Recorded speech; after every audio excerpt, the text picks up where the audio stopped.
Muito obrigada à espiritualidade dessa casa, onde nós só temos a agradecer por tanto conhecimento, e tanto apoio, tanta ajuda que tivemos, e tanta proteção.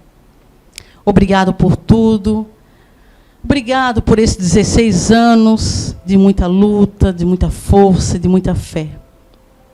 Nos abençoe para que possamos continuarmos com fé, perseverança, mudança, ajudando a nós e aqueles que aqui entrarem. Obrigado por tudo, nos ilumine, que assim seja. A Débora vai fazer uma leitura do livro Ensinamentos de Outras Dimensões, tá? Saúde do Espiritismo. Faço-me novamente externar neste pequeno opúsculo para refletirem sobre a saúde do Espiritismo enquanto ciência, pesquisa e estudo. Sim, estudo inesgotável. E os baluartes e os bandeirantes que abriram picadas e caminhos para o entendimento das lides espirituais, onde a contaminação não tem advindo do sectarismo ou sincretismo, mas de combaterem as novas ideias e as mais velhas que ainda não foram nem praticadas em sua essência, nem sua estrutura precursora. Os tempos modernos sofrem de paciência e de escutarem. Os ouvidos estão fechados e a surdez é uma enfermidade da alma encarnada que está tomada pelo vírus do orgulho e intemperado com a febre da vaidade, que insiste em alterar a temperança do espírito, lhe infligindo o homem velho. Quando intendente, tive breve crise febril de vaidade, mas logo busquei a farmácia e me mediquei com desinteresse, e depois com dose homeopáticas de simplicidade. E em Matão, cada vez que a idade terrena avançava, maior a vontade do combate interior, e fui convocado a comunar e fazer com que milhares conhecessem o Espiritismo, que ainda estava saudável. E nas primeiras matas exalava um frescor de saúde que aplacava, com antídotos, a sede dos famintos da alma, e de entendê-las propriamente no sentido de quem sou, por que estou aqui e para onde vou? E onde está a saúde tríade que desaparece, dando lugar ao cancro da teimosia, dos pontos de vista, que faz com que a saúde do espiritismo e da ciência que reúne a filosofia, o amor, em forma de religar e do estudo inesgotável? Pergunto-lhes, meus confrades, onde estão os remédios para sanar nossa enfermidade, construída e não vista, e sentida pelos grandes comunicadores? Onde se encontra a modéstia disfarçada de humildade, existe o vulcão de egocentrismo e egoísmo de serem donos da inominável verdade, que nestes tempos estão encobertas pela autoridade conferida. Para tanto, como um simples trabalhador da causa do bem e preocupado com a saúde do espiritismo, faço um apelo a todos os espíritas, novos confrades e a velha guarda. Se unam, debatam, mas não adoeçam o espiritismo. Pois, ao que aportarem, terão grande decepção entre o que falaram e o que viveram, e o que realmente contribuíram, com votos de saúde, de um reencontro com o amor, de tolerância e o bom senso, o bandeirante de ontem, Carrebar Schutel, psicografia recebida pelo médium Zé Araújo, no segundo Foreblu, em 13 de setembro de 2014.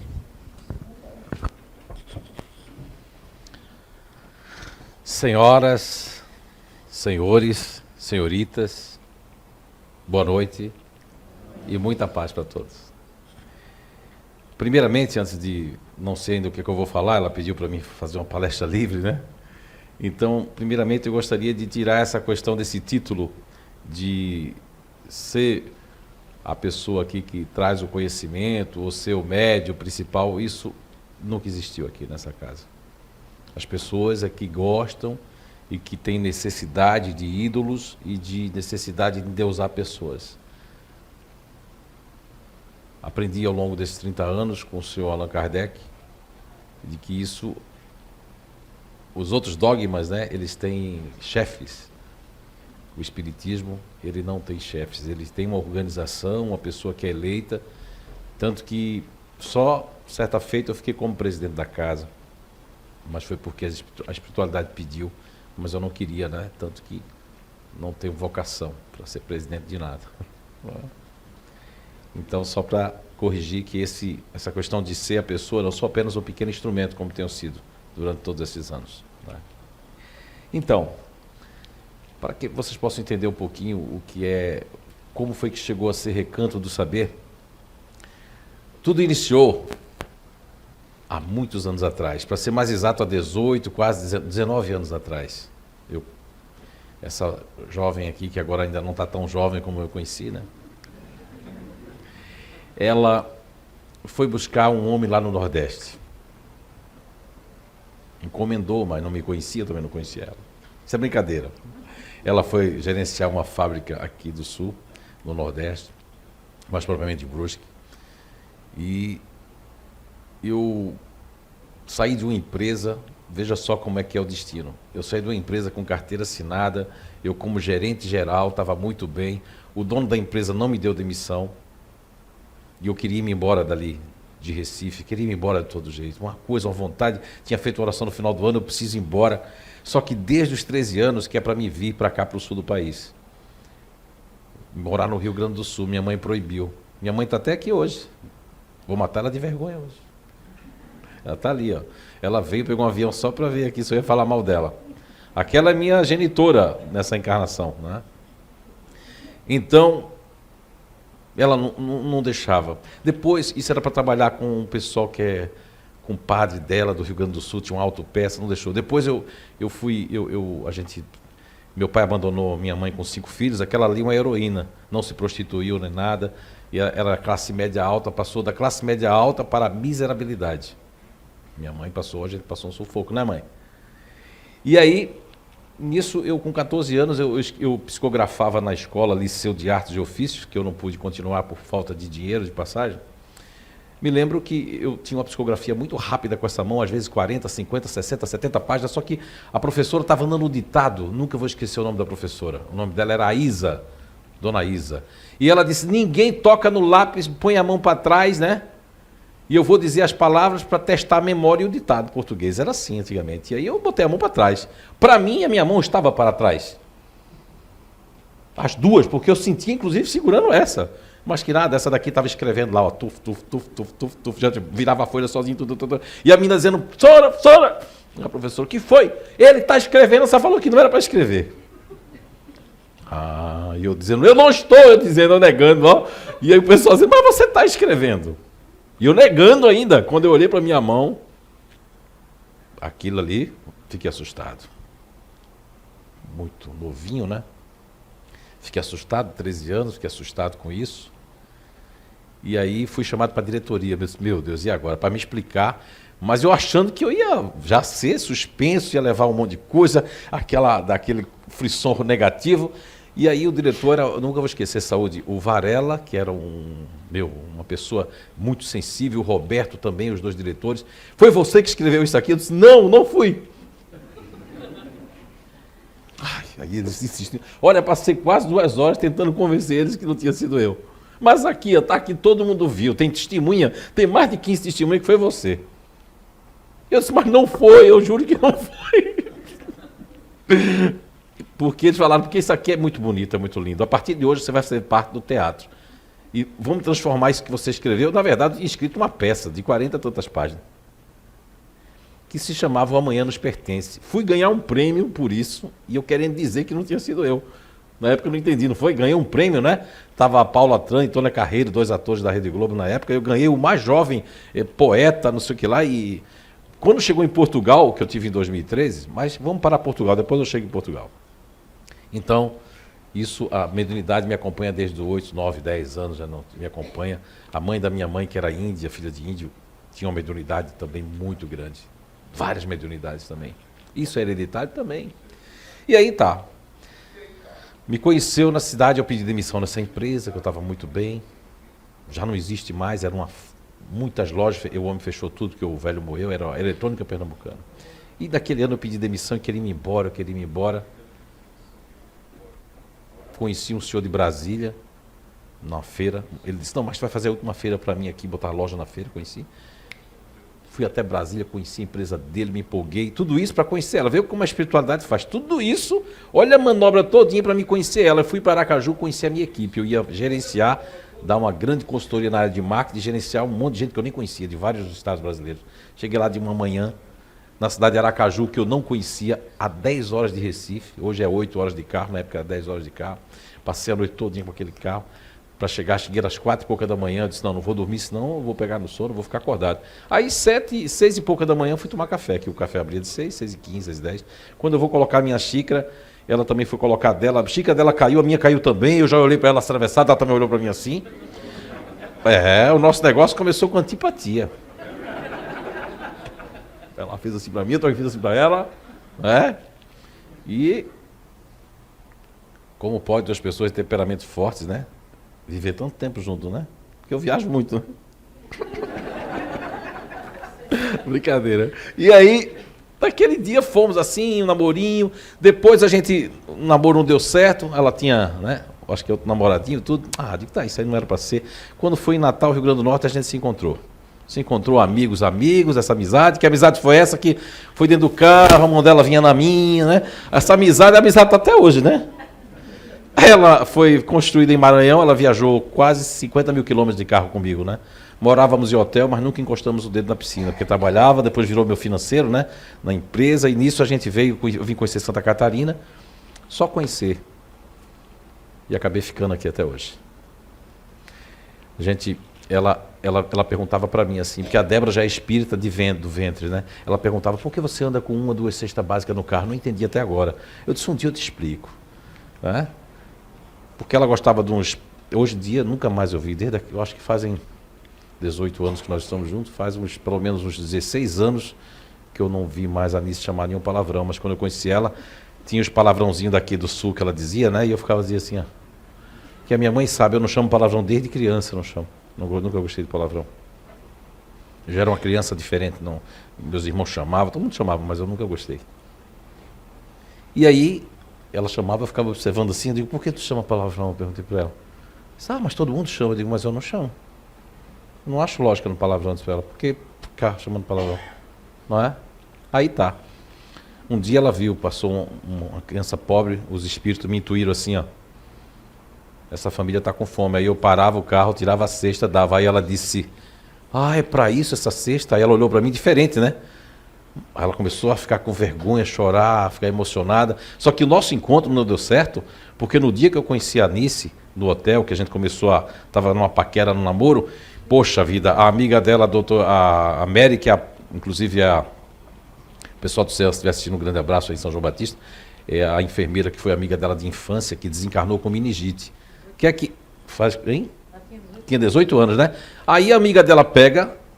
faz a psicofonia comigo, porque eu tenho uma mediunidade inconsciente, fica com a transfiguração, que quem já me viu aqui recebeu o médico, eu me transfiguro todo, fez o rosto dela, fez a voz dela, e ainda disse o apelido dela, que só quem sabia era elas, eu não podia saber nunca.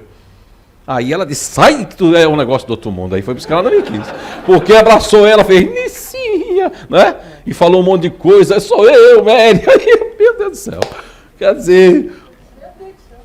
Ela disse, esse homem é do outro mundo. Como é que ele recebe espírito desse jeito, ele se transforma? Aí ela já disse assim, meu Deus do céu, porque eu na adolescência muita gente se afastava de mim, que achava que eu era meio maluco, né? Por causa das coisas. Mas então aí foi. Viemos para Santa Catarina e fundamos lá na casa, que eu nem queria fundar, não foi nem eu que fundei. Eu estava com um escritóriozinho de representação, tinha uma casa, inclusive... Vai ter que atrapalhar aqui. Um Blazer 5132. Blazer de você? Blazer, né? Uma Blazer. Blazer, sei lá. E um Fiat 3674. Então lá no Cachorro Quente tem que ser tirado de lá, tá? Aqui na Rua Amazonas. É de alguém daqui? 5132 e 3674. Ok. Mas eu estava onde mesmo, que eu não sei? Estava aqui mesmo em pé, não foi? Isso. E aí...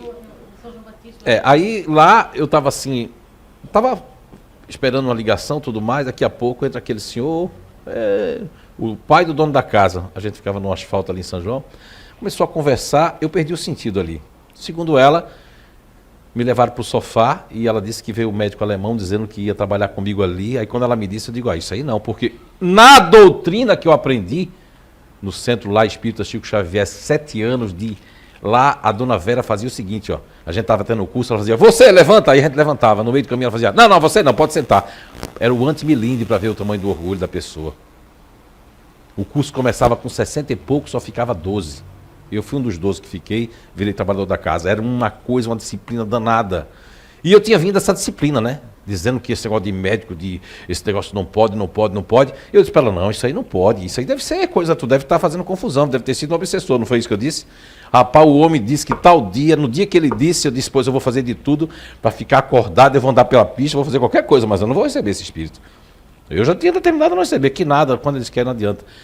Aconteceu que o cara cancelou o negócio, eu tive que voltar para casa, né? Quando viu, e o homem foi lá, aquele seu homem, o dono da casa que tinha para fazer uma cirurgia, né? E esse doutor Frederick von Stein, um médico alemão da Segunda Guerra, curou, fez mais de 100 cirurgias lá em São João, né? Era cheio, assim, até médico veio investigar, como o doutor Evers, que fez o parto, seu parto, você nasceu, ele foi lá investigar e foi a paisano, como se chama, né? Foi sem roupa de médico para ver.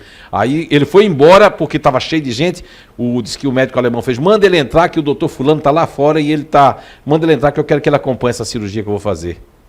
Com a colher. Uma colher, ele não furava ninguém, né? E mostrou, deu uma aula de fisiologia para ele, eu nunca tinha visto fisiologia na minha vida, e disse que eu ficava grandão. Quem é que já viu aqui o doutor Frederick aqui? Levanta a mão aí, ó. Levanta a mão com vontade. Via coisa ali. Muita gente ali já viu não é? Então, assim, naquela época recebia ele. E recebia aqui também, né? Nos primórdios, aqui nessa casa, ali onde eu morava também. E foi uma fase isso aí. Depois eu recebia um espírito aqui dos índios que me deixava desse tamanhinho, fazia chá para todo mundo aqui, manipulava chá. Eu nunca fiz um chá, não sei nem fritar um ovo direito, né? Depois eu aprendi a fritar ovo, né? Porque quando ela dizia que não fritava, eu digo, meu Deus, não posso ficar sem comer. E aí, fiz muito chá aqui manipulado pelos índios, pelo um tal de Seu Pedro, que já foi espírita com Dona Branca, né? Não sabia Seu Pedro, a gente não sabia, depois eu descobri um Seu Pedro, há muito tempo que trabalhava aqui, fazendo chá junto comigo aí, que trabalhou com Dona Branca na época, esse Seu Pedro, depois outras pessoas, outros espíritos índios, e manipulava o chá, e as pessoas diziam, esse chá é muito bom, é um chá abençoado, mas eu nunca sabia fazer o chá, fazia com a manipulação dos espíritos. Também foi uma fase, né? Que também condenava, depois teve uma fase difícil, nossa, que queriam... Enfim, a gente foi fazendo o trabalho aqui, foi fazendo, o pessoal queria se mudar para cá, mas disse que não ia dar, porque era 300, era 200 e pouco, né? Aí o André Nats, economista, né? Blumenauense, daquele assim, isso não vai dar certo, como é que a gente vai conseguir 200? Nosso grupo só tinha 8, 9, né? Meu Deus, aquela dificuldade. E a ideia do Recanto do Saber, do CEIU, na verdade, não foi minha, não. Foi o espírito que veio e disse que a gente abriu uma casa, né? Aí eu sempre teimoso, que nada. Abrir uma casa. Eu tentei aqui me colocar em todas as casas espíritas, praticamente, né? Pelo menos 2 mais antigas eu tentei, inclusive entrar como trabalhador, como voluntário, como frequentador, como frequentei, né? Foi lá que eu conheci a Ine, dando um curso, e a Ine pegou, eu tenho uma testemunha hoje aqui, que é raro. Tem a carioca aqui, Dona Mônica, que é testemunha, na época, com seu ex-marido, que a Ine, no aniversário dela, pegou aquele negocinho do laser e me deu, não foi? Aí o pessoal olhou com a cara de demônio para mim, quem é essa criatura que está aí? Lembra disso? E eu fiquei assim com o laser, porque quando ela abria... Nunca cheguei dizendo que era palestrante, que sabia, nunca disse nada, o meu conhecimento com o espiritismo, fingia que eu não sabia de nada, né, quietinho ali, porque foi assim que eu aprendi com o Chico Xavier, Divaldo Pereira Franco, foram meus mestres. Eu aprendi isso, que nem senta no final para chamar atenção, nem no começo. Sempre sentei pelo meio para disfarçar. Foi isso que eu aprendi. Mas um desconhecido, né? Quem é esse cabra safado, se fosse o Nordeste a dizer, né? Quem é esse camarada que chega, já põe a casa, já... Não, eu não tenho culpa, eu nunca pedi para psicografar. Pelo contrário. Não posso dizer para vocês que, eu gosto de ser médium, me orgulho. Não. É por isso que os espíritos me procuram, porque eu não tenho vaidade sobre isso. Não tenho essas frições, esse misticismo de ser médium, de me arrepiar, de dizer... Não. Eu sou mais um cientista, um pesquisador do que o médium. O meu espírito é mais pesquisador e cientista do que médium. E aí fomos com esse trabalho. Mas chegou uma altura, como diz os portugueses, um abraço para o pessoal de Portugal, do Canadá, que estão assistindo o nosso trabalho de hoje. Chegou uma altura, como diz os portugueses, de que a gente recebeu tanta coisa para fechar essa casa, tanta implicância, tanta coisa, que a gente chegou no julho de 2012, né? Era o ano 2012, lembra o ano que o mundo ia se acabar? Quem ia se acabar era o CEIU, porque a gente tomou uma decisão, março, abril, maio, disse, não, em julho a gente comunica para eles, final de julho a gente disse, a gente vai comunicar para eles. Se quem quiser continuar com a casa, quiser tocar, a gente cansou, não foi? Chega, a gente não merece isso, a gente já sofreu muito, porque o espírita sofre, rapaz, você não sabe, porque as pessoas julgam, pré-julgam, diz que é isso, inventa coisa, e a gente decidiu nós dois, não vamos mais não vamos mais continuar. Era muita coisa, era muita chateação, era denúncia na prefeitura para fechar isso aqui, era não sei o que, era tanta coisa, aí a gente decidiu. Isso foi julho de 2012, né? Em agosto de 2012, essa aqui fez só mais um mês e a gente já entrega para fazer uma reunião, porque julho estava todo mundo de férias. Vê o que aconteceu. A gente querendo procurar o pessoal daqui, os espíritos levaram todo mundo para outras coisas, não deu para a gente conversar. Em agosto, eu estou aqui, né? Meio já, não cansado daqui, mas cansado dessas coisas. A espiritualidade diz assim, olha, estão dizendo que é para botar uma mesa aqui, mas eu nem me toquei que a mesa era para mim, psicografar. Botar uma mesa aqui, porque lá daqui a pouco estão dizendo que vai ter psicografia. Bem, eu achei estranho, botamos a mesa. E naquele mês de agosto de 2012 eu comecei a psicografar. Veio naquela época umas 15, 10, 12, 14 psicografias.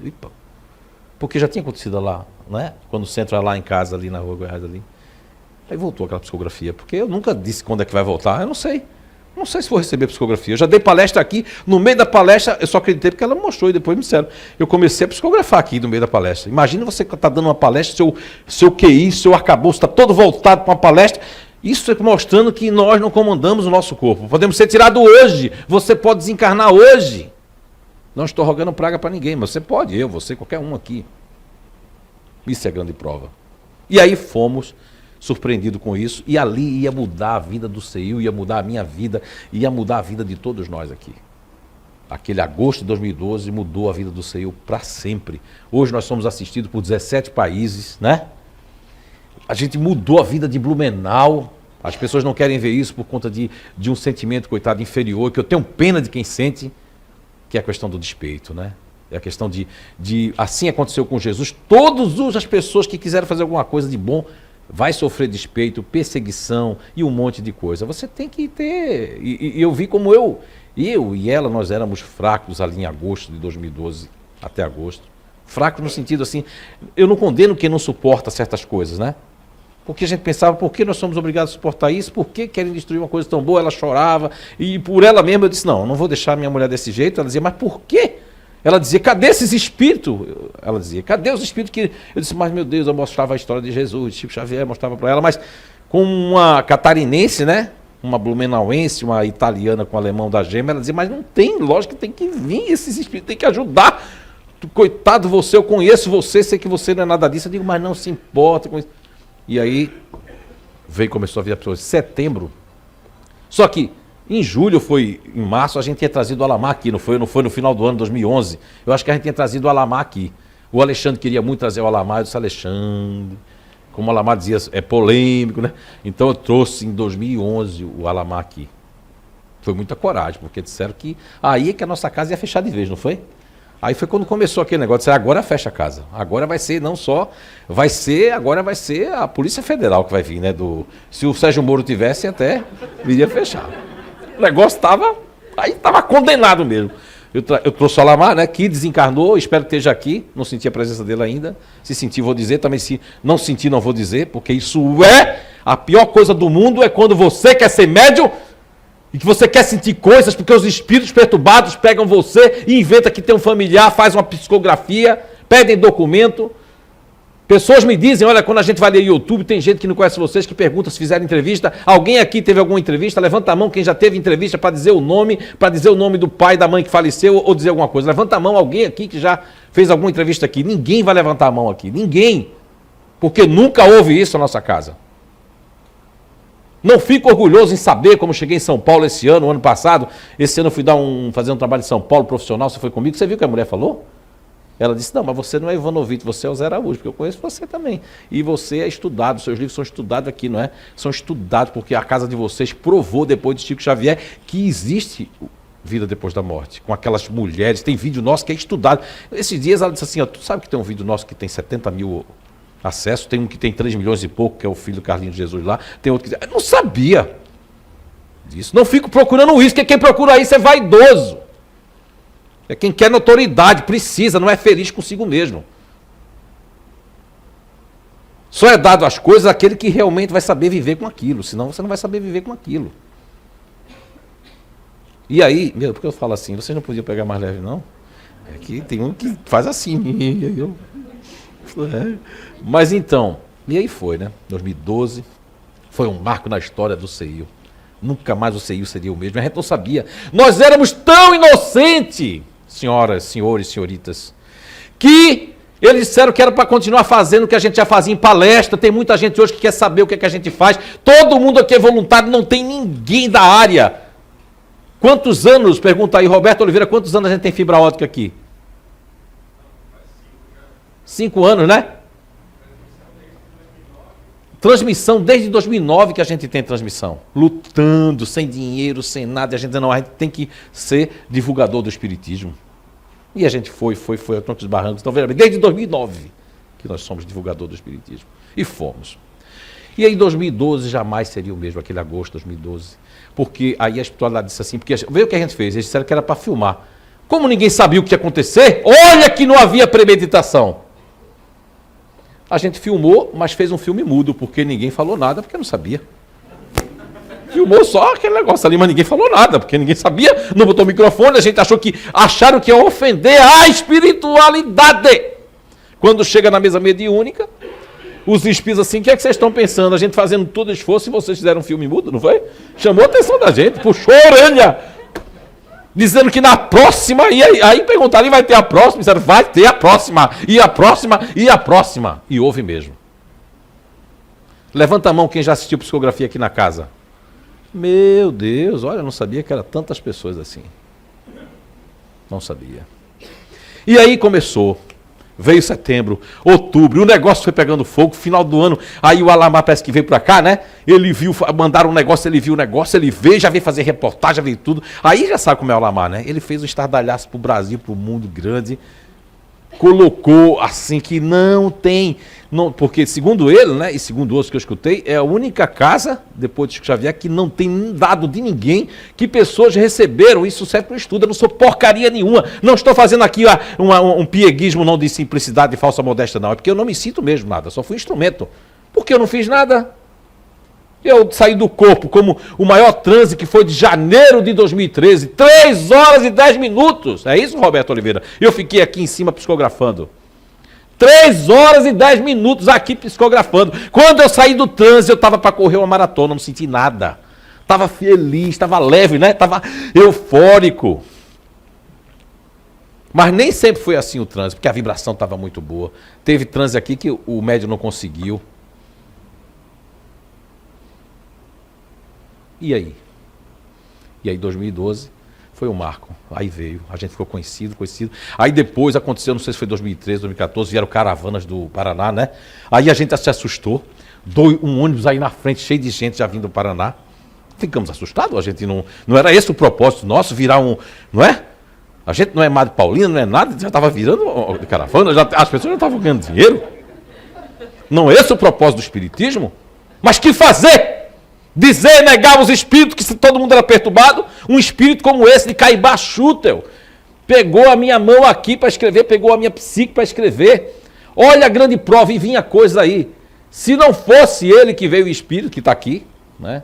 Ele agora eu senti aqui, doutor Hernando Guimarães Andrade, com sua calma, com sua paz. Não sabia, não conhecia o doutor Hernando. Conhecia ele em espírito. Veio e faz uma psicografia comprovada pela doutora Suzuki, em São Paulo, pelo IBPP, Instituto de Pesquisas Psicobiofísicas, né? Ele toca na cidade dos pais da Suzuki, ele toca em coisas íntimas dela. E aí foi. Aí foi quem fez a minha ligação com Portugal, com o Tenente Coronel José Lucas, que nós trouxemos eles aqui no Foreblu, foi exatamente que uma pessoa estava no tal do Facebook, tá vendo que essas coisas também servem para o bem, Facebook? Não só serve para dizer que eu estou feliz mostrar para o inimigo, não. Aqui, ó. Não serve isso, não. Facebook serviu, a pessoa disse assim, ó, Senhor Lucas está em direto do Brasil, está falando do vosso... Aí ele achou que era uma brincadeira do camarada do Facebook. Aí ele pegou, ligou o computador, quando viu, ainda pegou o final ainda, a psicografia. Que ele comprova porque na psicografia dizia coisas do pensamento dele que ele fez sozinho. Aí, Padre Guevedo, como é que o Padre Guevedo vai sair dessa aqui? Como é que eu vou ter uma telepatia para uma pessoa que eu não conheço, que eu nunca vi, que está lá em Portugal, e que um espírito vem aqui dizer... Não tinha também família do espírito aqui, Padre Guevedo, não tinha ninguém. Que ele tentou fazer a transcomunicação e não deu certo, 2 vezes. Aí isso incomodou, ele mandou um laudo para o Roberto, né, Oliveira, para o Roberto Carrilho. Como é que pode isso? Se o médium fosse doido de arriscar isso, ia arriscar tudo, porque para acertar seria 1 em bilhões de opções. E coisas, nome completo, tudo mais. E aí foi, né? Eu não vou estar falando que foi muito aí. Estou falando isso para acordar a fé de vocês. Nem sei porque eu estou falando isso. E foi. E aí foi quando a gente começou. Eu estava no Rio de Janeiro. Com o Roberto Carrilho, trabalhando no Hotel Sheraton, no Rio de Janeiro, ali. Veio umas 3 ou 4. Um já foi. Tem outros projetos. O primeiro projeto que eles falaram que eu tinha que fazer se chama Identidade Eterna. Quem conhece, levanta a mão. Mudou a vida das pessoas para sempre nesse segundo. Ele disse que é o melhor, sei lá, não é curso, a gente não pode chamar, um conhecimento fantástico que muda a vida, transforma as pessoas. O SOS emocional, depressão, que era depressão. Temos tantos trabalhos aqui na casa. A gente não sai por aí divulgando que a gente sabe, não, a gente não sabe nada, mas a gente aprende muita coisa com todo mundo aqui sempre. Não queremos reconhecimento. No mundo espiritual, eu sempre digo, você vai saber quem é quem e o que é que está acontecendo. E a grande decepção das pessoas é se achar acima das outras. Ignorar certas coisas que o mundo, a voz do povo é a voz de Deus, que é mostrada para você. Todos nós vamos ser cobrados pela nossa postura, pelo que pensamos, pelo que fizemos e pelo que fazemos. Isso, tá, é uma lei sine qua non. É intransferível. Isso é intransferível. É igual a nossas digitais. Ninguém pode responder. E ninguém vai ter uma digital igual a nossa. E aí foi. Vieram grandes espíritos nessas psicografias. Conheci o grande espírito, Dr. Hernando Guimarães Andrade. Caibar Schutel, um bandeirante do espiritismo, que eu já tinha ouvido falar, mas não conhecia essa retórica. Se você pegar como ele escreve, uau, você está tendo não sei quantas psicografias aqui, né? Uma atrás da outra. Em inglês, que essa menina aqui, o grande bloqueio que eu tenho com a língua inglesa, eu devo a ela. Porque sabe inglês desde os 7 anos, quando eu começava a falar inglês, eu fazia, meu Deus, pai, isso está muito feito o inglês. Fala o teu alemão, o teu russo, espanhol, que é melhor. Desiste do inglês. Aí vai eu fazer um trabalho voluntário em Londres ano passado. Que coragem, né? Pô, eu fui para Londres sem saber falar inglês e dei conta de tudo, comi e vivi lá e dei conta. Eu entendi o que eles falavam, que é por causa da psicometria, não vou negar que também é bom essas coisas para a normalidade, né? Porque a gente... Um dia eu fui pegar um metrô, todo achando que estava certo, o espírito fez, você está errado, é o do outro lado. Vê só como eu sou os espíritos, coitados. Olha, eu quero pedir perdão a todos os espíritos hoje aqui, porque eu sou muito teimoso. Eu digo, será que não é uma perturbação isso, não? Aí o espírito assim, vá para o outro lado, eu estou avisando. Eu digo, eu vou para o outro lado mesmo. Quando eu pego, se eu tivesse pego aquele lado, eu ia para um outro lado completamente diferente. Ia me atrasar para o trabalho, porque eu já estava atrasado. Isso eu tenho que agradecer. Muito, muito. Eu recebo muita ajuda. Muito. Eles já me deixaram 2, 3 dias dentro de casa, doente, sem eu poder sair. E eu ficava revoltado. Depois que eu não fiquei bom, disse, meu filho, tinha acontecido uma grande coisa ruim com você. E como é um dia que está aberto, aí eles me explicaram que no ano, no ciclo nosso, tem aqueles dias que a gente está vulnerável a qualquer coisa ruim que está acontecendo ali. E me prenderam 2, 3 dias dentro de casa. E eu estava doido, porque eu sou um homem que eu não consigo ficar parado, sentado, eu não sou um homem disso aí, né? Eu gosto mais de ficar em pé o dia todo que sentado, se eu pudesse. Isso é que é legal. Faça o bem que você, olha, sem interesse, sem pensar em nada, nunca pensei em recompensa, nunca fiquei pensando que ia ser protegido ali ou aqui. E o que acontecer, que tem que acontecer. Mas a gente tem que buscar se proteger. E aí foi. Espíritos como o Dr. Ian Stevenson. Esse eu já tinha passado o vídeo deles aqui nos cursos, né? Porque já tinham passado os cursos. Eu nunca fui contra o ESD. Nunca fui contra, mas também nunca fui tão a favor. Porque aqui, não sei porque os espíritos mandavam as pessoas aqui que faziam, ih, seu Wesley, eu vou sair daqui, né? Porque eu já estou cansado de dizer que não era assim. Aí o pessoal da casa se reuniu comigo e exigiu que eu colocasse, além do ESD, colocasse mais coisa. Coisa do jovem, coisa não sei o que lá. E foi quando a gente foi pegando essa fama das pessoas jovens vir para cá, das pessoas que estão correndo de outras casas espíritas vir para cá, porque a gente não saímos de Kardec nem de Jesus, nem fizemos nada. Apesar de ser taxado de que a gente não tinha o espiritismo, que não era espiritismo, que não sei o que lá, mas a gente deixou. O importante era a nossa consciência, o que a gente fazia aqui. E o que grandes observadores são eles que estão aqui hoje, que são os espíritos. E, na sua essência, a ciência espírita, a doutrina espírita, é essencialmente dos espíritos. Sejam eles principalmente desencarnados e encarnados. Então, na sua essencialidade, nunca saímos do roteiro realmente. Ó, a bola caiu, isso é uma sorte para a senhora, viu? Aí quando chega lá, a mulher desencana, mas ele não falou que era uma sorte. Tô brincando. Mas assim, ó. Então, grandes espíritos como o Dr. Ian Stevenson. Aí vem o Dr. Barnegi. Esse eu nunca tinha ouvido falar. Dr. Ian Stevenson, a gente já tinha usado o vídeo dele, mas nunca pensei que um homem que não é espírita, que não tem nada a ver com o espiritismo, né? Que já veio ao Brasil visitando o Dr. Hernani. Aí depois, a doutora Suzuko, lá numa visita, para mim, para o Roberto Oliveira, que foi comigo a São Paulo, a gente foi para uma feira, aproveitamos para fazer uma visita no IBPP. Teve lá uma psicofonia fantástica, não foi, Roberto? Doutor Hernani lá, rapaz, me pegou, que eu passei vergonha. Doutor Hernani tem que dizer isso, agora eu vou contar. Ele pegou assim, era dia dos namorados, a gente nem se tocou, dia dos namorados. E quando eu desci do táxi com o Roberto o que foi, Zé? Eu digo, estou me sentindo estranho, Roberto. Como assim? Estás bem? Eu digo, aí ele começou a me segurar, estou estranho. Foi entrando para ir para a casa dela, ele já tinha ligado o caminho que a gente estava chegando, disse, Roberto, estou estranho. Mas dá para entrar? Dá. Aí o Roberto preocupado comigo, entrei na casa dele. Ele ficou preocupado porque eu não sou esse médico de fazer assim, ó. Ah, eu acho isso tão feio. Porque eu aprendi isso com o Divaldo. Divaldo também diz, isso é tão feio, é tão deselegante, tão deseducado isso. E eu não tenho isso. Como todo mundo conhece aqui que eu não tenho esses, que na minha terra chama de pantin, né? Eu não tenho essas trejeitos, essas coisas, né? E aí ele já ficou preocupado, porque eu digo, rapaz, eu estou sentindo, e o meu corpo pesava. E eu entrando, não estou dizendo que isso é pesado, tá? E pesava, quando a gente adentrou a casa, que o IBPP está lá, olha, ali eu já tive que é essa audiência fantástica, psicofonia, eu já estava consciente, mas o homem estava assim, ó, parece que ele botou um aparelho aqui, que eu escutava ele como escuta você falando, assim. E ali ele escutando assim, ele fez, tu vai fazer uma coisa para mim hoje, mas depende, eu respondi mentalmente, depende. Ele disse, hoje é o dia dos namorados. Eu digo, mas doutora Hernani, olha que você vai aprontar comigo.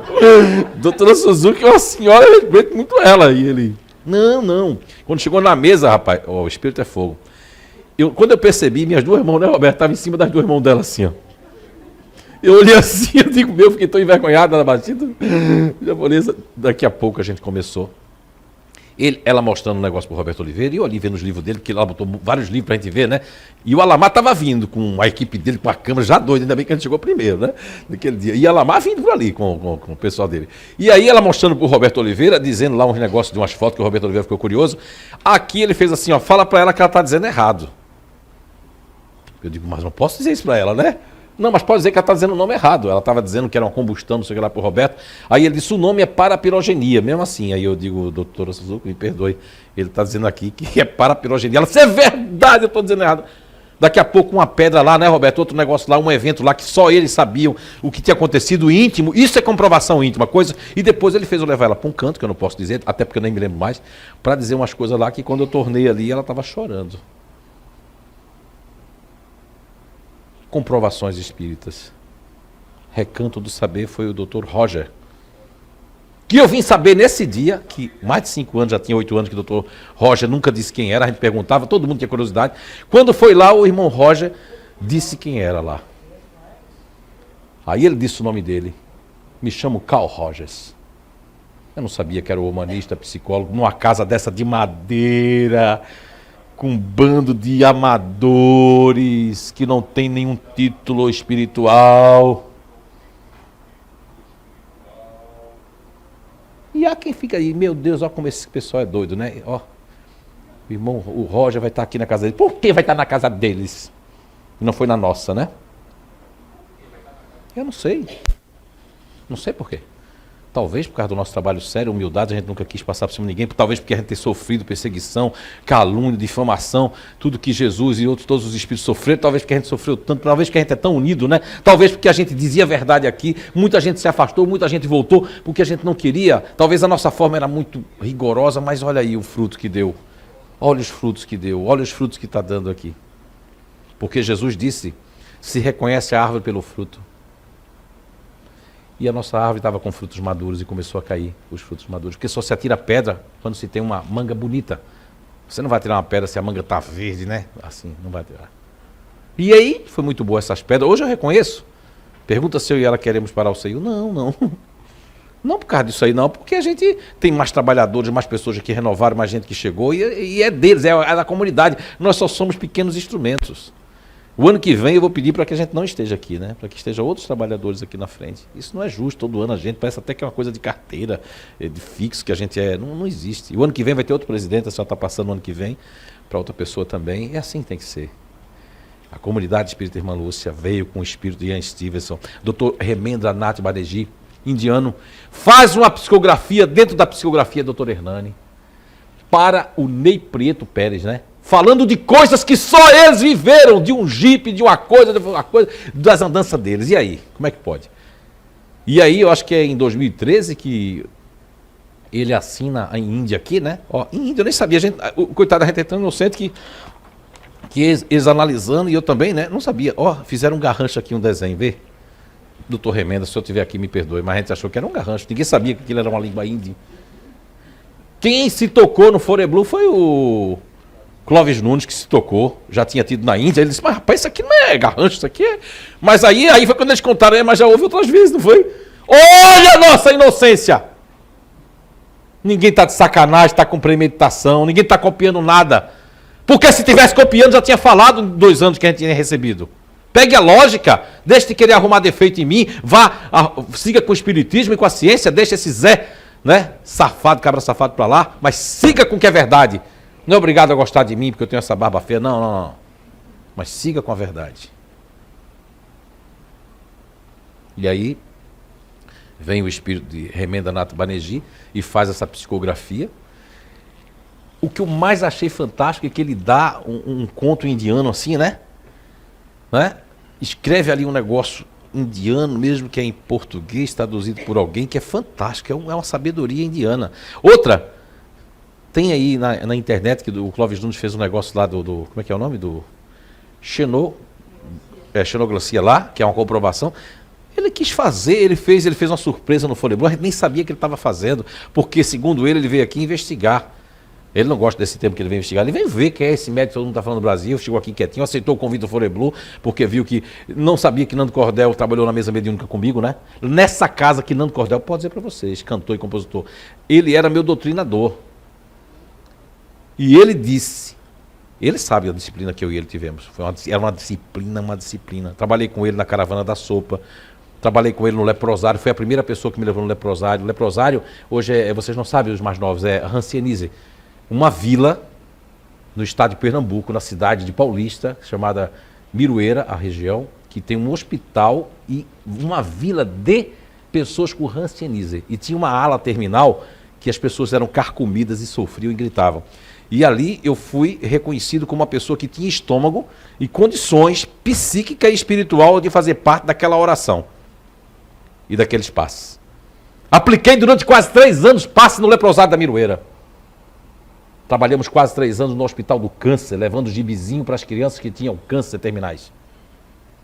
Fizemos a campanha do quilo, que você teve a oportunidade de fazer uma comigo, para sentir o que era, né? Que a melhor desobsessão é aquela, é bater palma, levar o cachorro para morder você, ou jogar uma caixa de fósforo de você, ou dizer vai de reto, Satanás. É a campanha do quilo, é para a gente pedir em nome de Jesus a campanha do quilo para ajudar as pessoas.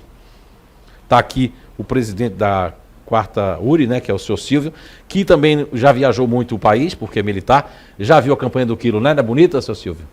Temos aqui a honra de estar aqui hoje com o presidente da 4ª URI, o senhor Silvio Schmidt. Ele conhece como militar, viajou o Brasil, já esteve nos rincões, né, do Brasil. E aí, esse trabalho todo, não estou dizendo aqui para dizer que não. Quando chegou aqui eu queria fazer alguma coisa, e os espíritos disseram, meu filho, agora sua ação de amor e caridade é outra. Aqui muda. Aqui é um pedaço da Europa. Aqui se você der a comida, a pessoa não trabalha e as fábricas sofrem, não é verdade? E o pessoal estava subindo o morro. Aí eles, uns contra, outros a favor. Aí eu digo, vou subir o morro para ver, né? Porque você não pode querer ser o cara que faz a caridade. Eu vou na sua frente. Eu vou dar para ela. Não, tem gente aqui, eu via que tinha essa disputa de quem é que vai dar. Eu subi o morro. Quando eu desci, eu digo, o que eu faço agora? Não foi igual a Moisés que subiu o monte. Eu digo, meu Deus do céu, como é que eu vou dizer para essas criaturas que não precisa? Porque quando eu olhei, eu tenho uma observação, eu sou um péssimo observador para ver se mudou alguma coisa. Mas sou um observador técnico. Como eu tinha ido para observar, triste da coisa que eu fui observar. Eu fui observar, olhei debaixo da cama do camarada, 3, como é que chama aquilo? De cigarro que você chama? Xepa, né? 3 xepas de maconha debaixo da cama. Um rádio relógio escondido. 2 celulares da hora, que nem eu tinha um celular daquele. Olha que eu trabalhava muito na época, nem eu possuía um celular daquele. Aí esconderam, como se fosse para o pessoal subir, esconderam tudo. Quer dizer, estavam sustentando o malandro. Porque eles choram, eles têm fantasia e tudo mais. E as fábricas, que na época não era como hoje, está em crise. Na época as fábricas choravam. Heloísa, Roberto, nos pontos de ônibus. Vocês que têm 17, 18 anos não sabem disso, mas quem tiver 30 e pouco, 40 anos, sabe que estampado nos pontos de ônibus precisa de todo mundo. Costureira indo para o salário lá em cima. Costureira quase que tem um salário de 3 mil na época. Levanta a mão quem viu isso aí também, ó, naquela época. Olha, todo mundo assim, venha trabalhar comigo, pelo amor de Deus. Pessoas tirando pessoas de fábrica na parada do ônibus esperando. Vem cá, trabalha, você ganha quanto? Eu te pago mais, 500. Isso tudo eu vi. E como é que você sobe? Agora só tinha uma casa lá que eu disse, continue dando, né? Que a pessoa é deficiente. Aí sim. Precisa de ajuda, né? E aí houve briga, as pessoas saíram daqui, né? Porque queriam fazer a caridade em nome de Jesus. Mas não faziam a caridade moral, que fala a irmã Rosália no Evangelho segundo o Espiritismo. Que é a caridade de ter paciência com seus familiares. Que a caridade começa em casa, com paciência, com amor, com entendimento. Como é que eu posso ter caridade com os estranhos, mas com os dentro de casa eu não tenho caridade? Ah, mas agora tem gente que na ponta da língua diz, é que são meus inimigos de outra vida.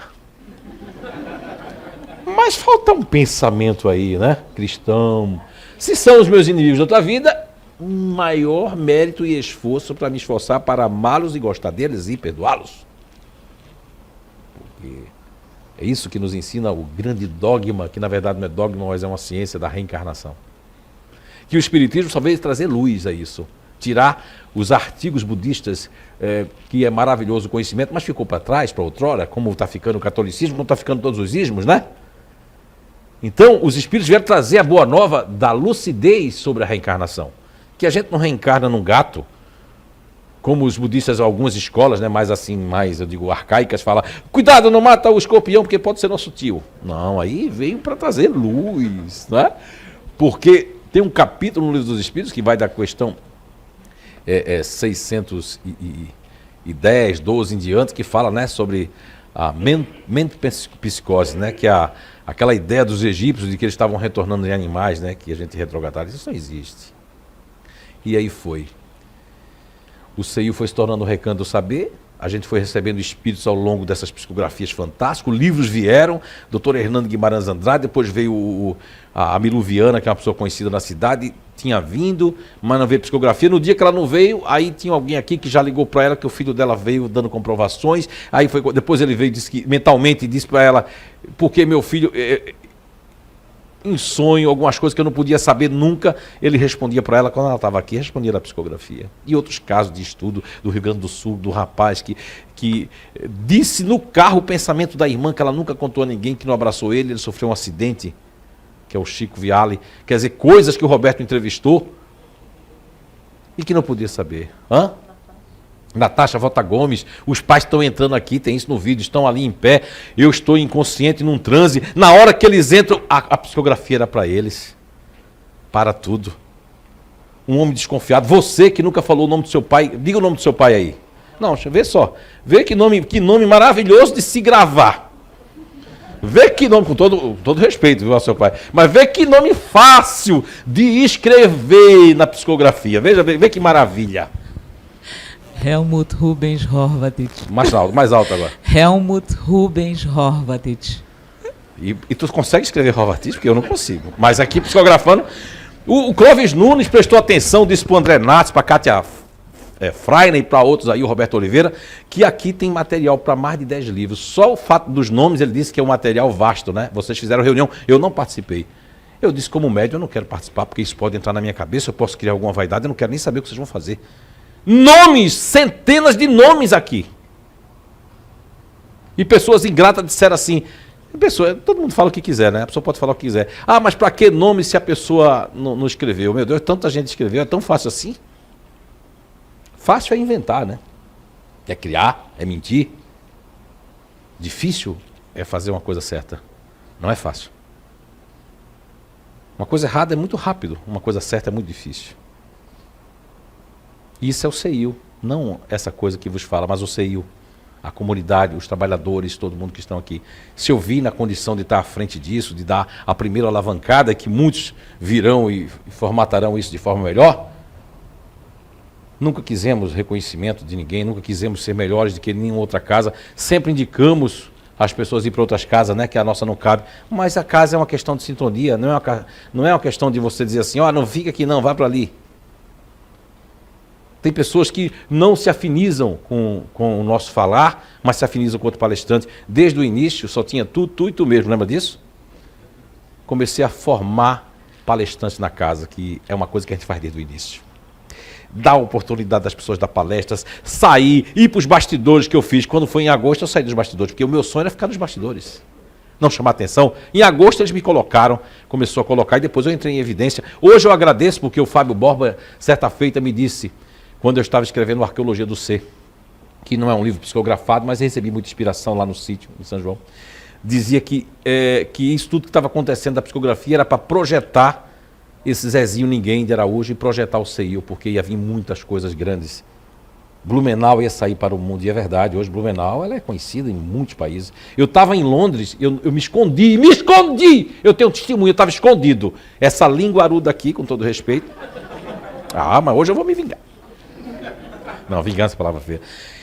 Ela chegou e foi comentar com a doutora Suzuko, lá em São Paulo, que eu estava em Londres. E eu quietinho, não marquei nada, não fiquei, fui como os espíritas fazem assim, eu fui dar uma palestra em Recife, fiquei tão envergonhado pela pessoa, porque ele chegou, igual aquele cara que vai pegar o mestre, que eu sou isso ou aquilo, ele estava transbordando, né? Que ele tinha ido nos Estados Unidos, e que queria me levar em setembro para os Estados Unidos, que eu faço isso, que eu faço aquilo, meu currículo, parecia um radialista. E eu disse, meu irmão, que bom, meu irmão, olha, que Deus te abençoe. Não é? Não fiz nada disso, me escondi em Londres, porque o meu trabalho era outro, era um trabalho diferente que eu ia fazer. Pois não é que a espiritualidade é fogo? Afrouxou a língua dela, ela... Falou para a doutora Suzuko. Doutora Suzuko liga para o José Carlos, liga para a presidente, a pessoa que organiza tudo lá em Londres. E eu vou para a Federação Espírita de Londres, vou lá, tiro foto, organizo uns presentes para a África, aí vou para a palestra não sei onde, aí dei mais de 5 palestras lá. Pessoas me conheciam já o trabalho de psicografia que já tinha corrido por lá. O CEAM, o CEIU, Blumenau já está conhecido lá, já sabiam de mim, já sabiam coisas, já sabiam psicografia. Pessoas tinham recebido psicografia lá. 20 dias que eu tive em Portugal, 18 dias eu psicografei. Os 2 dias que eu fiquei coladinho com o Divaldo, a gente relembrando, ele lembrou-se de mim, lembrou do que ele foi meu professor. E muita gente aqui riu de mim quando eu falava nas palestras que o meu professor tinha sido o Divaldo. Riram do CEIU, riram das psicografias, riram de nós, normal. Normal as pessoas caçoar, né, como diz lá no Nordeste, das pessoas. Porque a gente ignora, a gente julga as pessoas, a gente quer que as pessoas façam o que a gente quer, não o que é para ser feito. Orgulho, vaidade, que atrasa as pessoas, atrasa as empresas, atrasa o país, atrasa tudo. Ela me perguntava logo de manhã, final da manhã, estou me preparando aí para uma viagem, né? E ela perguntava assim, mas por que nenhum político desse não diz, eu fiz, eu peço perdão, né? Você me perguntava, eu digo, minha querida, minha filha, caia na real. Não vá atrás desses espíritos que diz data do planeta de regeneração, não. Disseram isso, pregaram isso, e aí eu gosto, tem espírita que traz. E a Cracolândia? Disseram isso que os meninos índigos estavam vindo, e foi aquela reportagem daquelas crianças, tudo lá na Cracolândia. Cadê os espíritos de luz que estavam reencarnando? Não é assim não. O grande erro de palestrantes espíritas, oradores, é determinar datas, ninguém pode dizer. O ciclo dos anos são muito ainda desconhecidos entre nós, no porvir. Isso sempre é mais para frente. É muita responsabilidade falar aqui em cima para vocês e para qualquer um. Então aí, ela perguntava para mim isso no final da manhã. Eu disse, olha, minha querida, eu disse para ela, veja bem como é que está o estado do Brasil, como é que está o estado dos políticos no mundo. Porque os bons, isso todo mundo fala, né? Enquanto os bons não quiserem fazer parte das coisas, da política, os maus vão tomar conta. Ninguém quer ser, espírita não quer ser político, ninguém quer ser político. Aí quem sobra para quem? Quem quer fazer carreira na política, não é verdade? Mas no dia que as pessoas quiserem se organizar, no sentido não de fazer baderna, de quebrar colégio, não, se organizar no bem, no amor. Eu peço a vocês mesmo hoje, vou fazer um pedido, no aniversário do Cerril, que façam uma oração para aquela senhora que é presidente, coitada, eu tenho pena dela. Fazer para aquelas pessoas, para os que erraram, isso é que precisa dessa corrente, isso se chama amor. Não ficar detonando, desejando que caia hoje, mandando mensagenzinha, contribuindo para a fofoca. Isso não vai melhorar ninguém. Não vai melhorar o país, não vai melhorar o teu caráter, não vai melhorar a tua consciência. E é um tabu. Ninguém gosta que fale, que toque o nome de política no espiritismo. É como se fosse dentro da igreja de crente dizer assim, ó, eles não falam o nome do diabo, de Satã, né? Porque falava muito, agora fala o inimigo. Eu estava vendo um vídeo hoje, de 2012, vê que coincidência. Que esse vídeo meu Deus, eu estou até mais velho, eu digo, que história é essa que eu estou mais jovem hoje? Porque aquele vídeo eu achei meio magro, mais velho ali. Eu estava falando sobre Severino Celestino, na Perguntas e Respostas, depois de uma psicografia, né? Porque antigamente era assim, ó, primeiro vinha, toma psicografia, depois vinha, né? A palestra, Perguntas e Respostas. Depois de sair de um transe, tu responder as pessoas ao vivo aqui. Ainda bem que a espiritualidade sempre, ó, me ajudou, sempre me ajudou. Tem gente que acha que tem uma tela ali que eles colocam para mim, eu fico lendo, sabe? Aí teve gente que veio ver se eu não tinha um ponto aqui no ouvido, um ponto. Um aparelhinho que eles me comandavam de lá, porque tudo as pessoas pensam. E aí o ser foi crescendo. Dr. Hernando Guimarães Andrade tinha feito uma pequena, não é profecia, mas um prognóstico, que um dia a ciência ia conseguir comprovar, não a reencarnação, que já foi comprovada, as pessoas não querem ver, mas comprovar que existe espíritos imortais. E ele quis dizer o seguinte, que não nós espíritas, não pessoas, mas pessoas que não são espíritas. E vejam bem, não faz muito tempo, Dr. Robert Lanza, o New York Times, né, fez uma homenagem dizendo que ele é o terceiro mais importante cientista vivo. O New York Times só fala depois de muita conclusão. Para quem não se lembra, ele foi um grande estudioso e foi quem deu grandes avanços com as células-tronco. Também fez clonagem dos animais que estavam em extinção. Dr. Robert Lanza, há pouco tempo entrou para conhecer a física, a mecânica quântica, a astrofísica e depois de tudo isso, chegou à conclusão de que a vida e a consciência são essenciais para o universo. E que existe vida depois da morte, e que a gente não morre, e que a gente vive para sempre. O nome do livro dele é Biocentrismo. Fala do biocentrismo. Pode colocar lá no Google, biocentrismo. Robert Lanza. Não tem nada a ver com o espiritismo. Os cientistas começam a chegar cada vez mais perto daquilo que o professor Rivail, se tornando Allan Kardec, em 1857, 14 anos de trabalho, tem um aneurisma cerebral, e funda, né? A ciência espírita, que no Brasil houve essa miscelânea de religião, essa coisa toda, que isso é normal, cada país vai ter. E o país de origem dele, o espiritismo não é tão forte. Isso é mais forte nos Estados Unidos e em outros países do que lá na França. Estive no túmulo de Kardec em 2006. Tinha mais brasileiro. E sabe o que aqueles brasileiros fazem no túmulo de Kardec? Enfia flores. Pedido. Como se ele fosse um santo. Você vê como a gente deturpa.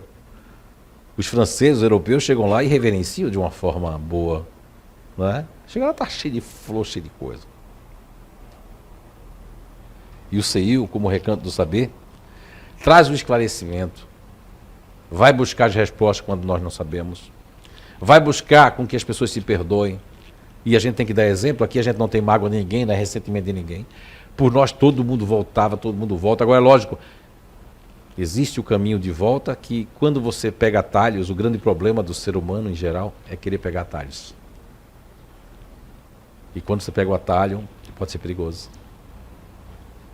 Podem assaltar a sua consciência, podem assaltar o seu caráter, podem fazer alguma maldade com tudo que você havia aprendido, mas nada é desperdiçado. Tudo é somado na boa ciência, né? Divina, que é o amor, a tríade que eu falava um dia desse aqui no Perguntas e Respostas, a moral, o amor, não é? E o conhecimento, a evolução, a experiência, como muito bem pergunta Allan Kardec na questão 804 do Livro dos Espíritos. Porque nós temos aptidões diferentes. E a resposta é muito longa, mas assim diz, assim Deus o quer, para que possamos experimentar variadas experiências na carne.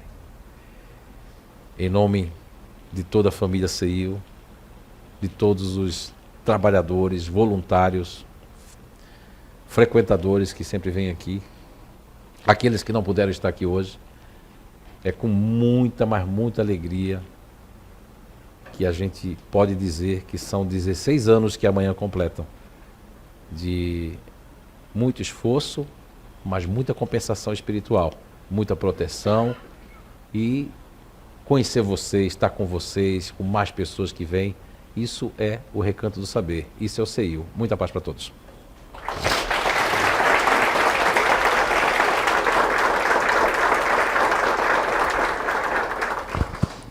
Então, só lembrando que sábado nós temos a pastelada, já é a segunda pastelada, então quem quiser vir aqui conosco, participar, conversar, vai ter umas mesinhas aqui.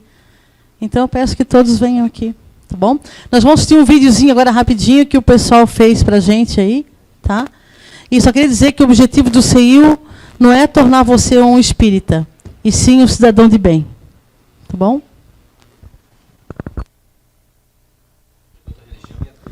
O Identidade mesmo tem pessoas de todas as religiões. Então o nosso objetivo não é tornar você um trabalhador espírita ou um espírita, e sim você uma pessoa de bem, né? Tá bom? Esse vídeo é uma surpresa que eles fizeram. Vamos ver. Vamos ver.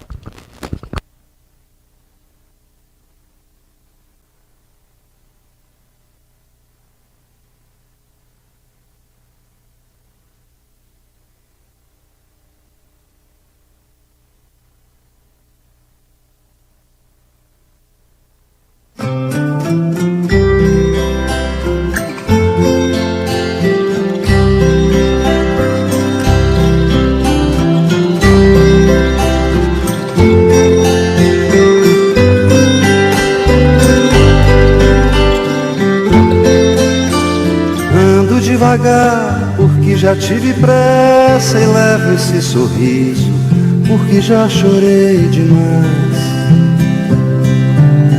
Hoje me sinto mais forte, mais feliz, quem sabe.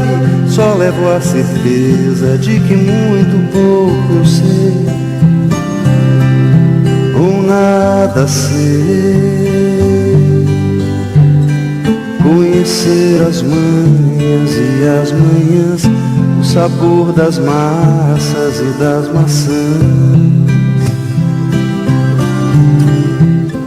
É preciso amor para poder pulsar, é preciso paz para poder sorrir, é preciso a chuva para florir. Penso que cumprir a vida seja simplesmente compreender a marcha, ir tocando em frente. Como um velho boiadeiro levando a boiada, eu vou tocando os dias, pela longa estrada eu vou, estrada eu sou. Conhecer as manhas e as manhãs, o sabor das massas e das maçãs. É preciso amor para poder pulsar, é preciso paz para poder sorrir, é preciso a chuva para florir. mundo ama um dia, todo mundo chora. Um dia a gente chega, no outro vai embora. Cada um de nós compõe a sua história e cada ser em si carrega o dom de ser capaz. Vamos lá. Ó, e vocês têm um privilégio, quem está vindo aqui pela primeira vez. Levanta aí quem está na identidade da primeira vez aí. São os sortudos. Por quê? Porque nós fizemos 2 identidades eternas. No primeiro, nós não sabíamos, eu estava com o Roberto Carrilho, um grande amigo, na cidade do Rio de Janeiro. Estávamos fazendo uma seleção de pessoal a trabalho. E de repente a sala tinha uma energia muito, muito bem. E de repente eu perdi a noção do tempo, como sempre acontece. E quando eu tornei a mim, estava com umas páginas lá escritas numa letra difícil, uma letra toda desenhada. Não é uma letra comum das psicografias que acontecem aqui. Aí o Roberto me ajudou, o Roberto Carrilho, a decifrar. E no meio desse conjunto que até hoje tem guardado, tinha lá um projeto que eles queriam que nós iniciássemos. Então, para ser bem claro e sincero, esse projeto é um pedido da espiritualidade que aconteceu no Rio de Janeiro, na cidade do Rio, que às vezes onde eu estou, se bota um papel e uma caneta, um lápis, eu já fico preocupado. Às vezes eu estou fazendo seleção, eu fiz a seleção em Curitiba esses dias, eu olhei para a cara vi aquele papel, digo, rapaz, tem um lápis aqui na mesa, já fiquei meio preocupado. Porque eu digo, vai que acontece alguma coisa. Aí eu digo, pode ser uma alguma coisa. Eu olhei assim pra cara do diretor e do gerente que estava, mas nem entendeu, né? Eu estava meio preocupado, eu digo, vamos começar logo, porque parece que é uma coisa, tem um papel, um lápis, eu fico meio, já entro em estado de alerta, né? Mas deu tudo certo. A gente saiu lá do Rio e começamos. Então, o primeiro foi, a gente estava nem entendendo o que a espiritualidade queria direito. Você sabe, eu só recebia, você vai saber. Você sabe, você vai saber. E no primeiro ano a gente foi. Segundo a gente ouviu dizer, beneficiamos a muitas pessoas no primeiro ano do Identidade Eterna. Quem é que estava aqui no primeiro Identidade Eterna? Quem fez aqui? Você, quem mais? Você. E ser feliz, conhecer as manhas e as manhãs, o sabor das massas e das maçãs. É preciso amor para poder pulsar, é preciso paz para poder sorrir, é preciso a chuva para florir. Ando devagar porque já tive pressa e levo esse sorriso porque já chorei demais. Cada um de nós compõe a sua história e cada ser em si carrega o dom de ser capaz e ser feliz.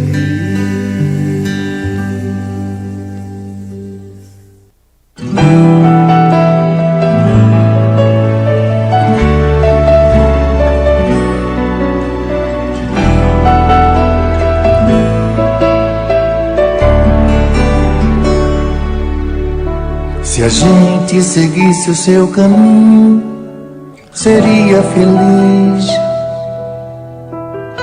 Se a gente ouvisse os seus conselhos, seria feliz.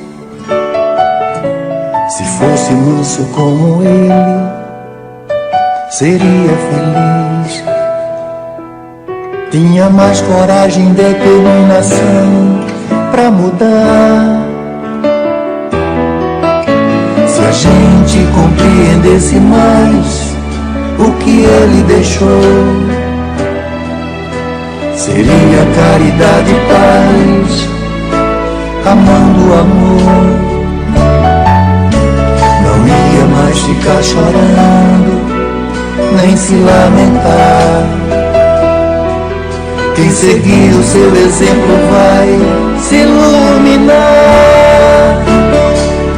Quando acusados ou amor, caluniados ou perdão, quando traídos ou a luz do coração, quando atacado ele sorriu, elogiado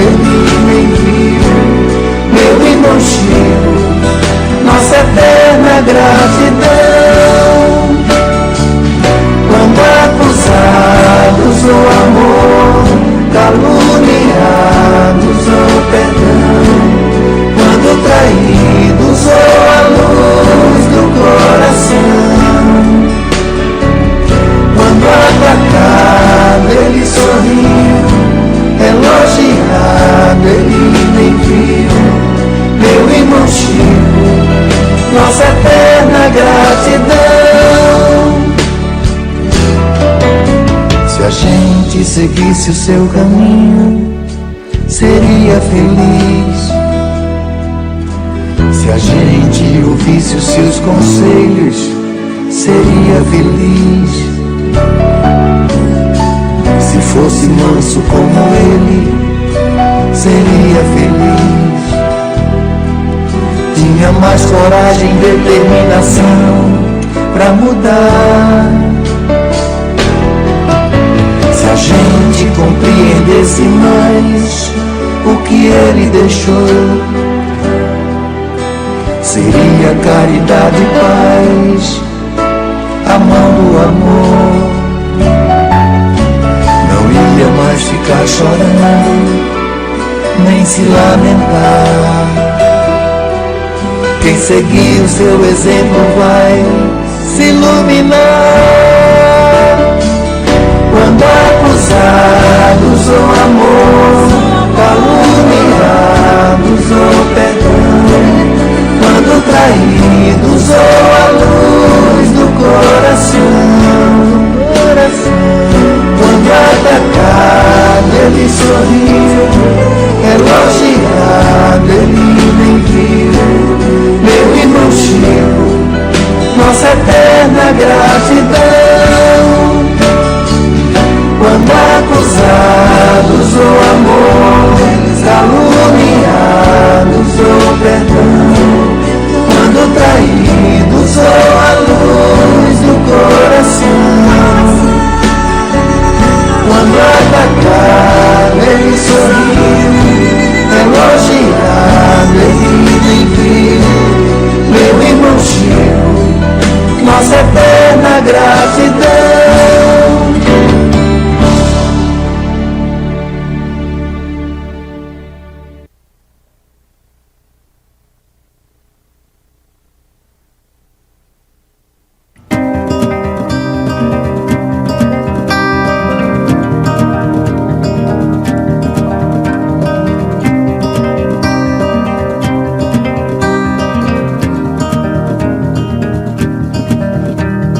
Written in these walls are the stories that I can't explain.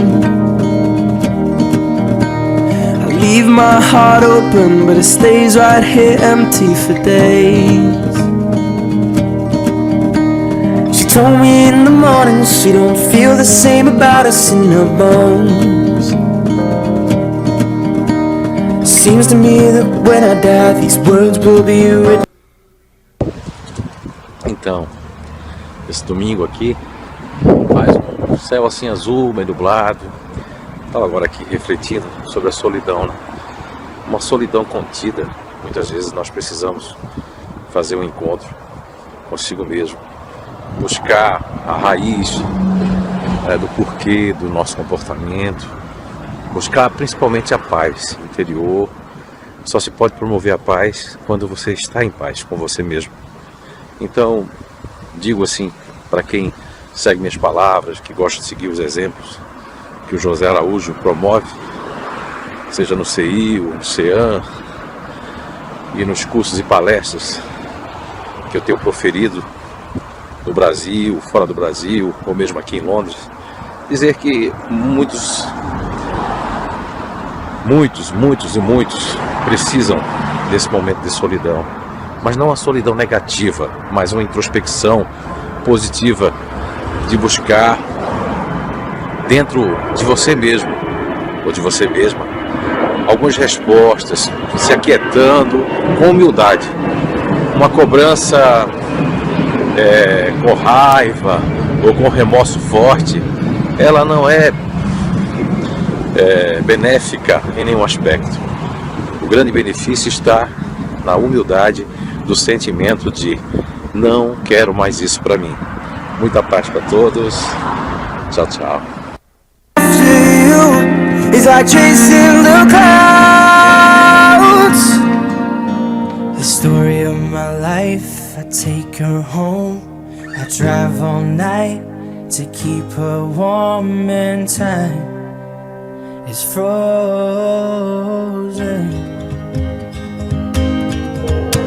The story of my life, I give her up, I spend her love until she's broken inside. The story of my life. The story of my life.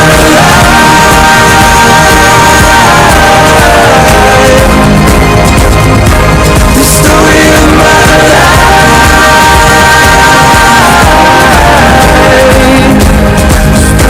The story of my life.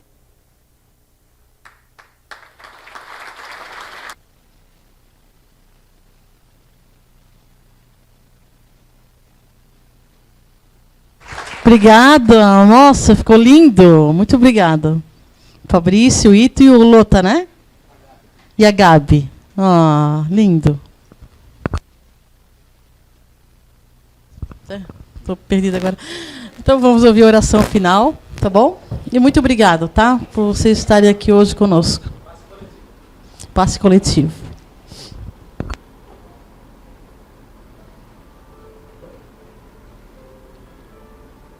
Papai do céu, espiritualidade que nos guia, que nos rege,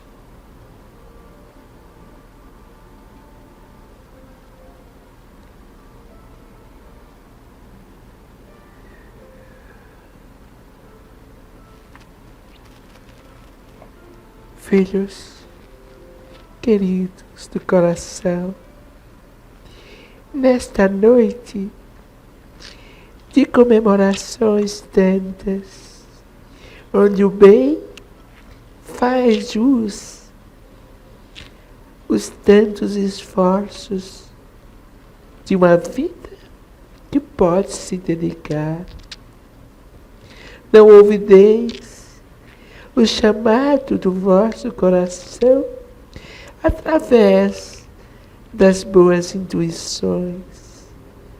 Não ouvideis aos nãos que advêm em forma de proteção, de coibir os desejos desenfreados, atônitos, que são ideais pregressos de vidas anteriores, que te assolam o ser, te inflamando de baixos escalões mentais, insaciavelmente vos arrastando para o lodaçal do egoísmo, das baixas vibrações.